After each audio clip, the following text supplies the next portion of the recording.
are going to talk about first exercise of chapter 1, that is rational numbers. Now in the very first question, the statement is given to you minus 2 by 3 multiplied by 3 by 5 plus 5 by 2 minus 3 by 5 and 1 by 6. Yes, you have to simplify by using suitable properties over here. The very first thing you can check there, 3 by 5 is common among first and third term. Then you can combine these both terms first by considering the third term on second position and second term on the last position. Now which property is used here? Second term is gone to third and third term goes to second position. Then it means which property is used there? That is commutative property. Okay, now 3 by 5 is common among first two terms, then it means by distributive property 3 by 5 can be taken out common and you will left with the minus 2 by 3 minus 1 by 6. Minus 2 by 3 from first term, minus 1 by 6 from second term. Now which property is used there? That is distributive property. If we are taking out anything common from any two terms, then it means distributive property is used. Now solve out these two and then you will left with LCM 6, and here you will be having minus 4 and minus 1 plus 5 by 2. Further you have to solve, this is 3 by 5 and minus 5 by 6 plus 5 by 2. Now this 3 and 2 will be, 6 will be cancelled on 2 and then 5 and 5 will be cancelled. You will left with minus 1 by 2. Now yes, you have to simplify it and then whatever the answer will be there, that is your required portion. Second question of this part also you can solve it in this way only. Now in second question, additive inverse is asked to you. We have discussed it already. What is additive inverse actually? That is negative of a number. Yes, in previous video we have discussed it already. What is additive inverse of a number? That is negative of this. Okay, suppose 5 by 2 is the number with you, then it means minus 5 by 2 is your additive inverse.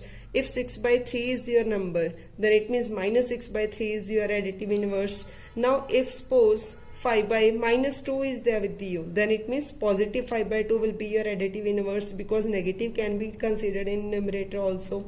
Now if suppose minus 2 by 3 is there, then it means 2 by 3 is your additive inverse. Now suppose minus 2 over minus 3 is there. Now minus and minus can be cancelled, then it means actual term which is given to you, that is 2 by 3 only. Then its additive inverse will be minus 2 by 3. How you have to write down this, that will check now. Like suppose the very first question is there with you, that is 2 by 8.